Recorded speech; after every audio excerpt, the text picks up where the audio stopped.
La seule erreur que j'ai commise, c'est d'avoir emmené ma femme en Europe. Je ne raconte pas cette histoire pour susciter la pitié. Le jour de son arrivée, j'étais tellement heureux que j'ai failli pleurer à l'aéroport. J'ai porté ses valises comme des trésors. Je lui ai fait découvrir la ville. Je lui ai dit, voici notre nouvelle vie. Je lui ai tout donné. Je lui ai donné ma maison. La même maison pour laquelle je me battais pour payer le loyer. J'ai mis des choses à nos deux noms. Je l'ai présenté à mes amis. Je l'ai aidé à s'installer. Je l'ai soutenu moralement et financièrement. Mais petit à petit, les choses ont changé. L'Europe l'a changé.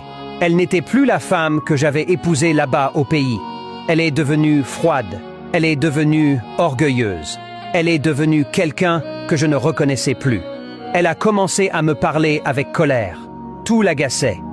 Mon travail, mon argent, mon silence, même ma respiration.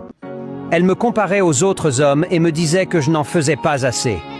Elle disait que l'Europe lui avait ouvert les yeux. Elle disait qu'elle méritait mieux. Je restais silencieux parce que je l'aimais. Je pensais que le mariage, c'était la patience.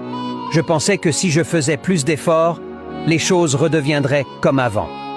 Mais un jour, tout s'est terminé. Un jour, on a frappé très fort à la porte. Quand j'ai ouvert, des policiers se tenaient là. Mon cœur s'est mis à battre à toute vitesse. Je ne comprenais pas ce qui se passait. Ma femme était derrière eux, l'air calme. Ils m'ont dit qu'elle m'avait dénoncé. J'étais sous le choc. J'ai essayé de parler, mais ma bouche était sèche. Je n'arrivais pas à comprendre comment la même femme pour qui j'avais tant souffert pouvait me faire ça.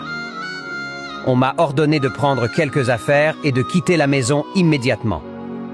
On m'a prévenu de ne jamais revenir. Cette maison était à moi. C'est moi qui l'avais payée. C'est moi qui avais construit ma vie dedans. Mais je suis sorti comme un criminel. Elle est restée à l'intérieur. Je suis resté dehors avec un petit sac et des larmes que je ne pouvais pas verser. Après ce jour, ma vie est devenue un chaos. Je dormais chez des amis. Parfois, je dormais sans paix. La honte me suivait partout. J'ai arrêté d'appeler les gens parce que je ne savais pas comment expliquer ma situation. Puis les papiers de divorce sont arrivés. Pas de discussion, pas d'excuses, pas de pitié. Peu après, les services d'immigration m'ont contacté. Mon permis de séjour dépendait de mon mariage. Une fois le mariage terminé, mon droit de rester l'était aussi.